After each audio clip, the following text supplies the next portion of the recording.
여호와여 내가 고통 중에 있사오니 내게 은혜를 베푸소서.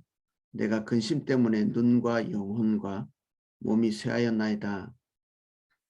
이 고통 속에 들어갈 때는 우리의 영 그리고 몸 그리고 사회적인 우리의 위치까지 한꺼번에 이렇게 병드는 그런 상황에 들어가거든요. 총체적으로 그냥 우리가 궁지에 이렇게 빠지는 것처럼 웅덩이에 빠지는 것처럼 몽땅 다 빠지죠. 한 부분만 이렇게 쇠하여지는 것이 아니라. 그래서 기독교인이 이런 지경까지 빠지나. 근데 의외로 많은 분들이 정신적인 쇠락을 경험하는 우리 포도나무 교회에서 그렇습니다. 그래서 그런 부분들을 당황스러우니까 이렇게 숨겨두는 그런 분들도 되게 많거든요. 그 가족 안에서 자기가 겪고 있는 소외감, 정신적인 그리고 육체적인 질병도 다 이렇게 알리기를 꺼려하는 적극적으로 이렇게 알리는 분도 있지만 그리고 거기에다가 정신적이거나 정서적인 쇠락까지도 경험하고 있는 근데 이런 부분들을 알리기를 부끄러워하는 믿음이 없기 때문에 뭐 당연히 뭐 우리가 믿음으로 극복할 수 있는 여지도 있겠지만 우리 중에 그 모든 것들을 뭐 무쇠처럼 그냥 지나갈 수 있는 평생에 한 번도 그런 일을 당하지 않는 그런 사람은 없죠. 우리는 지금 정신적으로 쇠락을 겪을 수 있는 그 범죄한 세대에 살잖아요. 저희들이. 믿는 자들도 그 안에서 엄청나게 많은 그 결핍을 경험할 수 있는 그런 곳에 살고 있기 때문에 우리도 그 영향을 받을 수밖에 없죠. 베드로가 게임에 빠지질 않았을 거거든요. 우리 세대나 그렇게 빠지는 거지. 그 세대는 그 세대 나름대로의 고통과 빠질 수 있는 함정이 있죠. 그 영국의 부흥의 세대 그 시점쯤에는 사람들이 다른 오락거리가 없으니까 그렇게 닭들 이렇게 싸움 붙여가지고 거기에 돈을 걸고 사람들이 전 국민들이 거기에 빠져가지고 헤어져 나오지를 못하는 이런 부분들은 이 시대는 뭐 전혀 다른 부분이지만 항상 모든 시대에 그런 것들이 있었거든요. 이럴 때 우리가 당혹스러워하기보다는 주님을 주목하고 정직하게 우리의 연약함에 대해서 나눌 수 있는 자들과 나누는 그리고 우리 주변에서 이런 고통을 겪고 있는 사람들에 대해서 우리가 나도 당할 수 있는 일인 것에 대해서 이해하고 수용하고 받아들이는 이런 자세가 필요하죠. 그래야 사실 건강하게 서로를 돌볼 수가 있습니다. 건강하게. 그리고 이 정신적인 유약함은 죽는 날까지 완벽하게 치유되지 않을 수 있습니다. 그때까지 주님을 볼 때 약간 가벼워지고 우리가 주님을 떠나거나 여러 가지 어려움이 있을 때 그것이 다시 나타나기도 하고 그렇죠. 우리의 연약함은 죽는 날까지 쭉 가져가는 부분들입니다. 근데 이 연약함 그리고 오르락내리락 하는 우리의 상태 이것에 따라서 하나님께서 우리에게 은혜를 베푸시거나 그리고 그것을 측정해 가지고 우리에게 하나님께서 함께 하시고 그렇지 않고 당신의 신실함 때문에 우리를 지속적으로 함께 만나주시기 때문에 우리가 그 은혜를 잃지 않고 쭉 갈 수 있는 거죠.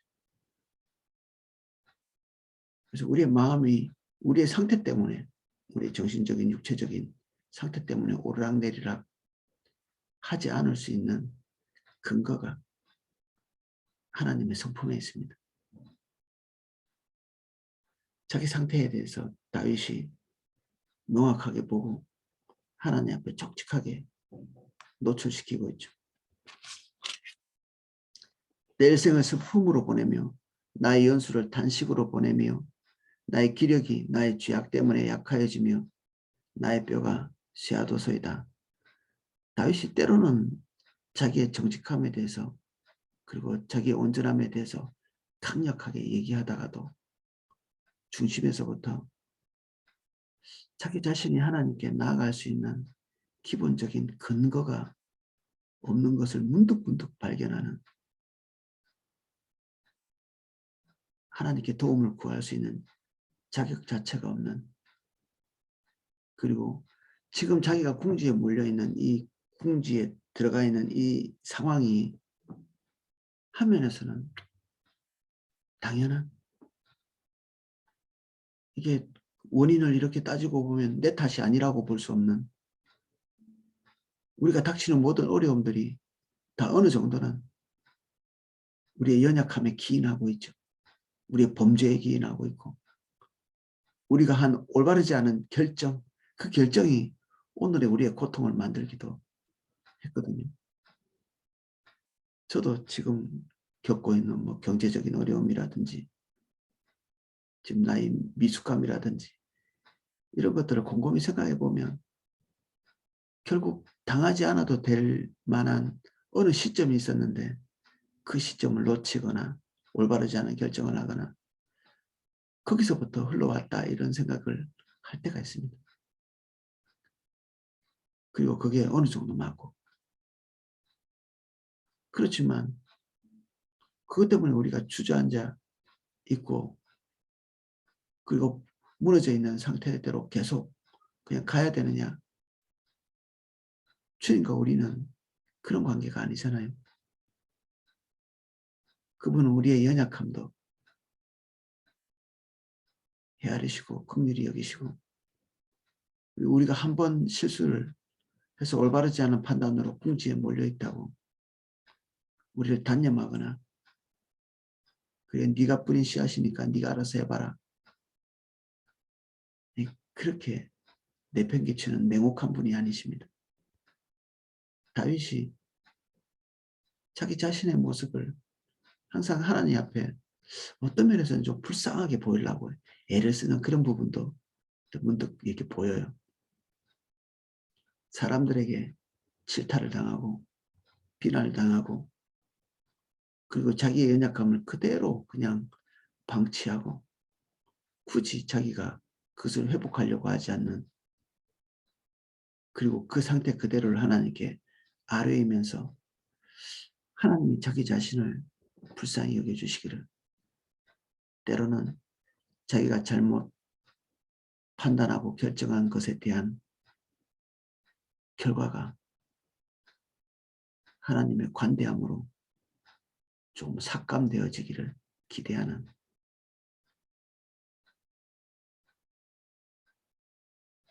다윗의 이런 면모가 우리를 하나님 앞에 설 수 있게 하는 또 용기를 가지게 해주죠. 내가 모든 대적들 때문에 욕을 당하고 내 이웃에게는 심히 당하니 내 친구가 놀라고 길에서 보는 자가 나를 피하였나이다. 내가 잊어버린 바 됨이 죽은 자를 마음에 두지 아니함 같고 깨진 그릇과 같으니이다. 주변에 있는 사람들에게 내가 가지고 있던 위상, 사람마다 자기 위상이 있잖아요. 그리고 주변에 있는 가까운 사람들, 위로와 격려를 얻는, 한때는 하나님의 일을 같이 했던 사람, 사업을 같이 했던 사람, 그리고 뜻과 마음을 같이 했던 사람도 어느 시점에 이해가 틀어지면서 이렇게 멀어지거든요. 다시 함께 옛날처럼 돌아가려고 해도 잘 돌아가지 않는 때가 있습니다. 섭섭하고 서운하고 배신감이 느껴지고, 그리고 우리의 상실감, 우울함을 막 가중시키는 그런 사건이죠. 이런 사건이. 그런데 오늘 아침에 이런 모든 것들이 하나님께서 허락하시고 도장 찍은 것이다. 우리가 만약에 그렇게 이해한다면 이전에 하나님께서 이 모든 것들을 허락하셨을 때 그때는 왜 허락하셨을까? 지금은 없지만 이전에는 있었던 것. 욥이 고백하는 것처럼 주신 자도 여호와시오 취하신 자도 유하시다. 그럼 언제 취하고 언제 거두시는가? 주실 때 하나님의 뜻이 있었다면 거두어 가실 때도 하나님의 뜻이 있는 거죠. 오늘 거두어 가시기만 하고 나에게는 완전히 아무것도 없는가? 제가 새벽에 저 자신에 대해서 이렇게 보니까 지금 현재 이전에 있었던 것이 많이 상실된 게 있더라고요. 내 건강이라든지 내 체력이라든지 내가 가지고 있던 열의와 열정들이 한 면에서는 사라진 부분이 있고, 그럼 지금 나에게는 없어진 것만 있는가 생각했더니 없어진 그 자리에 더 밝은 통찰력, 또 다른 사람들, 또 다른 사역, 판도가 바뀐 위상, 이런 것들이 이렇게 와 있는, 이전 같은 체력은 없지만 또 하나님이 이런 그 어떤 영상이나 이런 것들을 사용할 수 있도록 은혜를 주시는 것. 이게 뭐 단순히 기술적인 거 코로나 지나고 오면서 어쩔 수 없이 하게 될 수밖에 없었던 거지만, 이게 저 개인에게는 하나님의 일을 할 수 있는 이게 중요한 하나님이 허락하신 토대이거든요. 제 입장에서는. 그러니까 화면에서는 상실된 것이 있지만 오늘 허락되어진 것이 있는 거죠. 또 다윗에게 또 중대하게 잃어버려져 있는 것들이 있고 아무것도 못하는 것 같지만 주님은 더 가까이 오셔서 지금 현재 왕이 되어져 가고 있는 것입니다. 다윗이. 왕은 자리에 오른다고 되는 것은 아니거든요. 요셉은 어떻습니까? 요셉은 그 궁지에서 노예의 자리에서 총리가 되어가고 있는 거거든요. 죄수의 자리에서 총리가 되어가고 있는, 한 집안에 뭐 어떤 사람의 재산을 불려주는 그 부속품처럼 일하고 있는 지금 이 시점에 온 세상을 다 구원할 수 있는 그런 자리에 갈 준비를 지금 하고 있는 거거든요. 지금 현재 하나님께서 주신 뭐 나름대로는 궁지라고도 볼 수 있는 그런 자리를 우리가 주님을 놓치고 그리고 자포자기하고 간다면 그 다음 단계에 하나님께서 계획하신 지금 현재가 기반이 되어야만 붙들 수 있는 것들도 동시에 다 사라져 버리는 거죠. 우리가 원하는 환경이 아니라고 해서 하나님이 안 계시는 것이 아닙니다. 그곳에서 주님께서 우리가 기대하지는 않은 또 다른 위대한 일을 준비하고 계실 수 있거든요. 그러면 몇 차례 같이 나눈 것처럼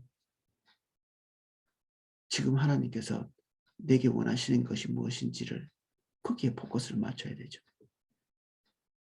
빨리 이 어려움의 시기가 지나가도록 기대하는 것이 아니라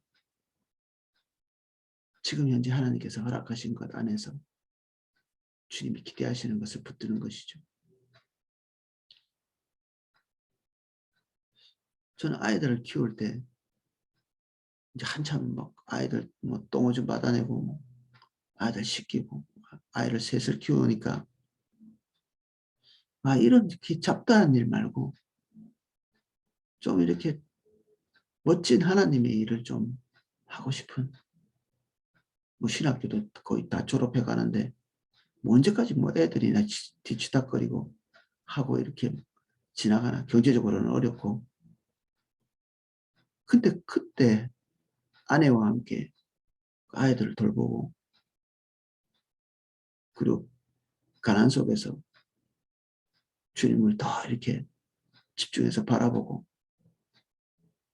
그렇게 돼서 생긴 이 근력이 저와 아내의 팀워크를 만들고 지금 이제 자녀들이 우리에게 많은 힘을 주는, 사역에 힘을 주는 그런 존재이고, 그리고 그때 하나님과 개인적으로 교제하고, 그리고 낙심 속에서 주님께 배웠던 그 소중한 것들이 오늘 다른 사람들과의 교제에서 이 다른 사람의 삶을 열어주는 열쇠가 되기도 하고,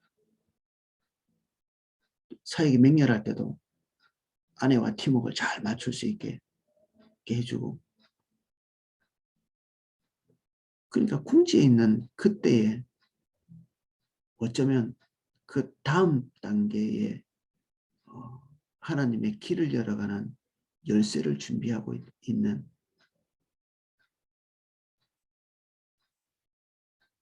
그래서 지금 뭐 우리가 사람을 잃었다, 우리 위상을 잃었다, 그것에 상심할 필요가 없는 거죠. 하나님이 가져가셨다면 지금은 필요 없는 것이죠. 그렇다면 지금 내가 해야 될 일이 뭔가, 잃어버린 것 아쉬워하면서 하나님께서 주시지 않는 것, 그것을 불평하면서 있을 것이 아니라 지금 현재 주님이 주신 것, 시간 지나고 나면 지금 섬기는 사람 영원히 섬길 수 없고, 지금 만나는 사람 내일 또 다시 만날 수 없습니다. 나에게 상실된 것이 있지만 지금 와 있는 것도 적은 은혜는 아닙니다. 어제 없었던 것이 오늘 있고, 어제 있었던 것은 오늘 사라지죠.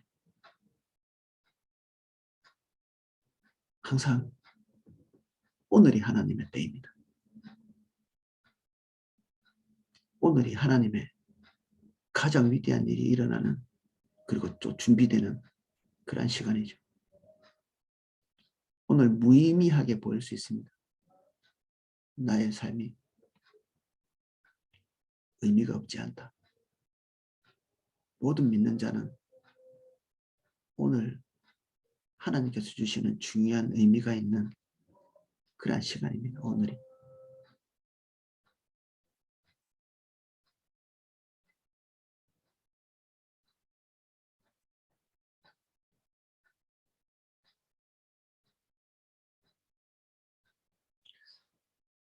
여호와여, 그러하여도 나는 주께 의지하고 말하기를 주는 내 하나님이시라 하였나이다.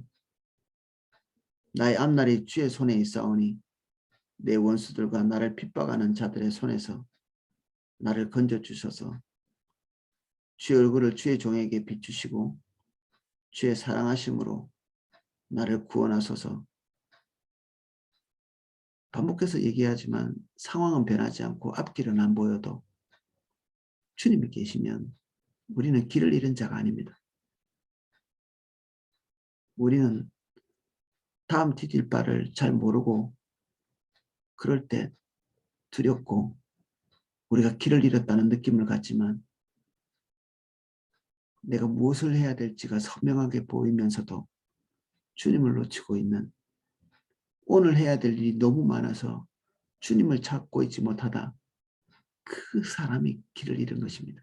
그 사람이 너무 바빠가지고 너무 할 일이 많아서, 그리고 앞으로도 해야 될 일이 창창하게 보이지만 주님을 찾을 수 있는 마음의 여지가 없는 그런 사람들이 길을 잃은 사람이죠. 오늘 내가 할 일이 없고 도무지 내 주변에 있는 사람이 없고 내가 세상의 쓰레기가 버려진 것 같고 남아있는 거라고는 주님께 뭐 하소연하는 것밖에 없다. 그 사람이 길을 안 잃은 사람입니다. 주님을 찾고 있다면. 정신없이 바쁜 사람들에 대한 우려가 저에게 있습니다. 정신없이 바쁜 사람들. 어제도 한 형제님과 같이 대화하는 가운데 형제님이 직장에서 정말 가족들도 돌아보지 못하고 개인적으로 주님도 찾지 못하고 한 일 중에 헛수고가 얼마나 됐습니까? 물어봤는데 85%. 좀 깜짝 놀랐습니다. 절반쯤 되나? 이렇게 생각했더니 85%. 그 형제가 지금 한 달 정도 회사에서 이게 이 권고 휴가 요즘 그런 게 좀 있나 봐요. 회사가 잘 안 돌아가고 이러니까 좀 사람들이 휴가를 써서 좀 페이를 좀 적게 줄 수 있는 그런 기회를 만드는 거죠. 휴가를 쓰도록 하는. 지금 쉬니까 사실 뭘 해야 될지 모르고 이제 교회나 이렇게 어슬렁어슬렁 오는. 그래서 바인하우스에 와서 그냥 한가하게 이렇게 지내고 있는. 그동안 한 번도 한가해 본 적이 없는 별로. 근데 한가하지 못하고 지내고 있었던 그 시간에 주님 찾는 어림도 없는 시간이었죠. 지금 화요 모임 오고 주님 찾고 있는 그 시간, 지금 하고 있는 시간이 정말 하나님 앞에 의미가 있는 시간이죠. 우리가 25%만 일해도 됐었던 시간 아닐까요? 25%만 일해도.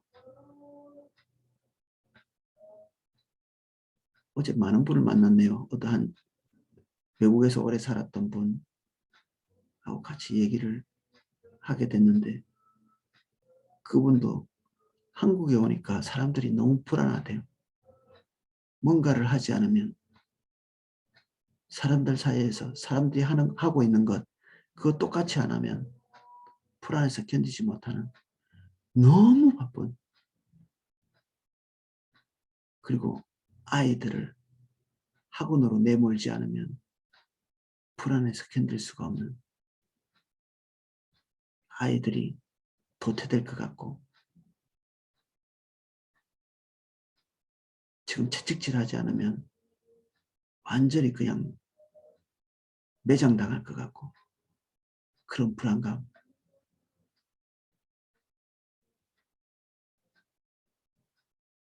불안함이 우리를 선한 길로 절대로 인도하지 못합니다. 초조함이 우리를 하나님의 길로 가게 하지 못합니다. 우리의 마음이 불안함과 초조함 그리고 우리의 탐욕 이런 것으로 사무쳐 있다면 우리는 고민하고 고민하고 또 고민하고 결정해봤자 다 헛수고만 하고 있는, 저는 대한민국에서 일어나고 있는 일 중에 얼마나 헛수고가 많을까 그런 생각이 들거든요. 세상에서 제일 열심히 사는 사람이라고 볼 수 있는 대한민국 사람, 우리는 하나님이 원하시는 길로 가고 있을까? 지금 현재 대한민국이.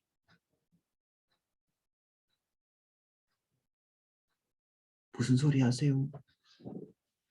뭐 한류 열풍이 어쩌고 저쩌고 막 K-팝이 어쩌고 저쩌고 하면서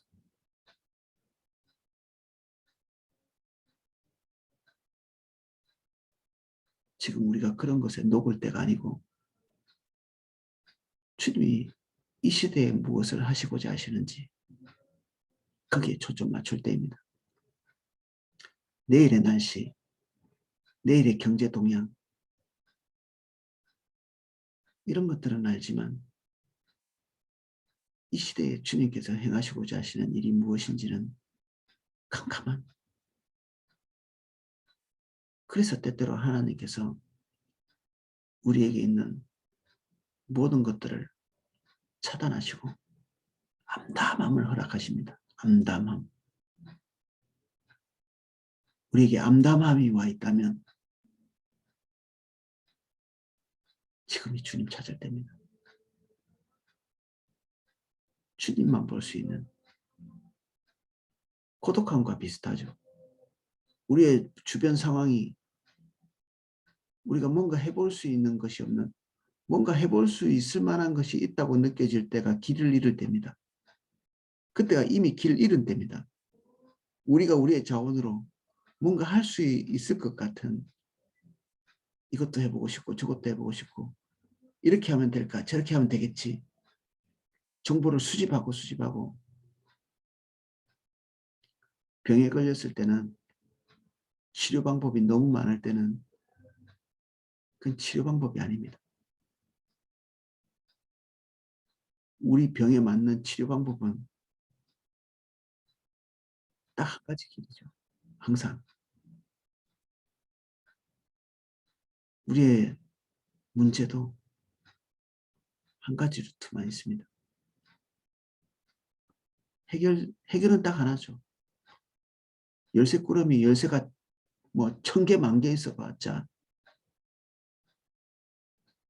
정말 그 자물쇠를 열 수 있는 열쇠는 하나뿐이잖아요. 너무 많은 생각이 오고 가면 우리가 길을 잃은 것입니다. 차라리 아무것도 없다면 모든 것의 해답이시고 모든 근본적인 길이신, 오늘 우리는 예수님의 자기선언을 다시 기억할 필요가 있습니다. 예수님의 자기선언, 나는 길이다. 나는 생명이다. 나는 진리다. 누가 이런 선언을 할 수 있습니까? 그런 선언을 하는 그런 존재는 사기꾼이 아니라면 따라가야 되죠. 이만희가 그런 소리를 사람들에게 해서 따라가는 사람들이 좀 있나 본데, 저는 개인적으로 죽을 자들이 따라간다고 생각합니다. 죽을 자들이. 성경에는 거짓 선지자가 하나님께서 허락된 바 되었다 이렇게 말하고 있거든요. 그가 하나님을 사랑하는지 사랑하지 않는지 측정하려고 하는 하나님의 의도가 있죠. 그래서 거짓 선지자들이 항상 우리 주변에 있습니다. 꼭 이만희가 아니라도, 신천지가 아니라도 우리를 하나님에게서 이탈하고 주의 길에서 떠나게 하는 선생들은 우리 주변에 가득 차 있습니다. 주님 사랑하지 않은 자는 거기에 걸릴 것입니다. 남자들이 음란에 빠질 수 있는, 그리고 불륜을 저지를 수 있는 그런 요소들은 주변에 가득 있죠. 근데 누가 거기에 빠지느냐? 하나님이 망하게 할 자가 거기에 빠집니다. 망하게 할 자. 불륜 때문에 망한 게 아니라 망하게 할 자에게 불륜이 임합니다. 그래서 하나님이 교만한 자, 하나님이 심판할 자에게 음녀를 보내신다. 여자도 마찬가지죠. 망할 자가 미혹당하고, 그러면 그 노골적으로 망할 요소가 오기 전에 이미 오래전에 주님 떠난 그런 상태에 있는 것입니다. 오늘 우리가 모든 것을 다 차단당하고 주님밖에는 볼 수가 없다면 우리는 길을 잃은 자가 아니라 길을 찾는 자입니다.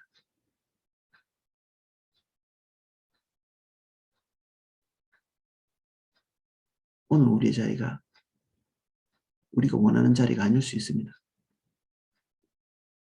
근데 주님이 원하시는 자리기에 우리가 여기에 있는 겁니다. 그래서 우리가 마음의 힘을 가지고 주님께 묻고, 오늘 하나님께서 우리 주변에서 행하시는 일들을 통찰력을 가지고 살피고 주님이 인도하신 길을 가기 위해서 우리의 뜻을 내리고 겸비하게 주님 바라보는 그래야 할 때죠. 지금이.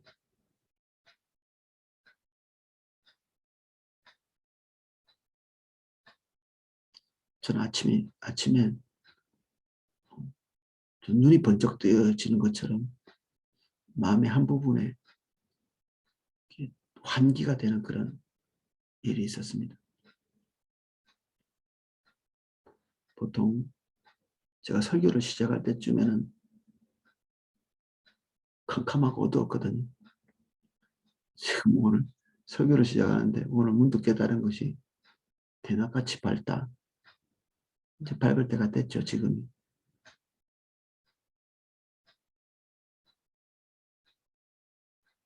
지금 하나님께서 대낮같이 밝히시는 부분이 있습니다. 교회의 광고를 잘 들으셔야 됩니다. 지금 하나님께서 무엇을 하고 계신지. 우리가 교회의 몸이잖아요. 우리가 그 안에서 벗어나는 계획이 잘 없습니다. 교회 전체가 가고 있는 방향과 우리가 가는 방향이 굉장히 이질적이고 동떨어져 있다면 우리는 길 잃은 사람입니다. 항상 하나님께서는 믿는 자들을 교회 중심적인 방향성으로 인도하시거든요. 한 몸으로 보십니다. 그래서 광고지에 맨날 실리는 것들을 가볍게 보시면 어쩌면 입이 길을 잃었을 수도 있습니다. 그게 관심이 없다는 것은 그 길에서 이탈을 했다는 말이기도 하니까. 개인적인 사사로운 계획들 산더미 같이 있어도 교회하고 동떨어져서 가고 있다면 심각한 고민이 필요합니다. 내가 그리스도인이라면 하나님이 그렇게 인도 안 하실 거니까 반드시 하나님의 교회 포도나무 교회 오게 하셨다면 포도나무 교회 전체의 몸과 함께 가는 나 개인일 거기 때문에 여기에서 동떨어져 있다면 나는 지금 길을 잃고 있는 상태입니다.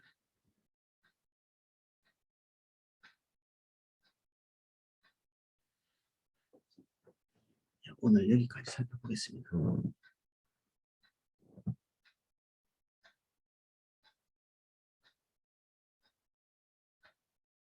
고난은 잠깐이고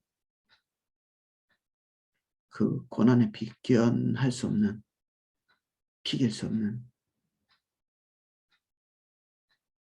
하나님의 영광이 우리를 기다리고 있습니다.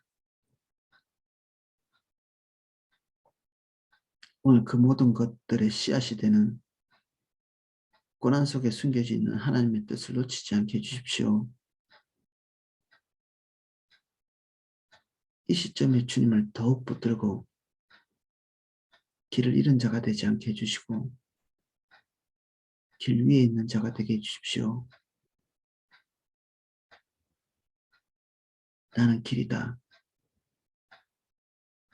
예, 주님, 우리가 그 말씀 붙듭니다. 예수님이 계셔야 우리가 길 위에 있는 것입니다. 나는 진리다. 예수님이 계셔야 우리가 진리 가운데 거하는 것입니다. 내가 생명이다. 예, 주님이 계셔야 우리가 생명이 있습니다. 주는 기요, 진리요, 생명이십니다.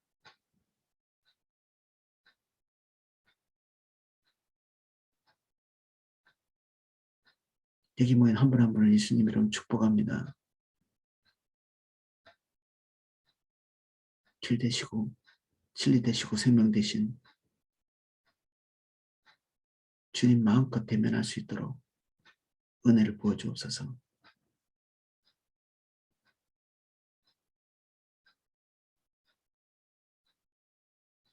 예수님 이름으로 기도합니다. 아멘.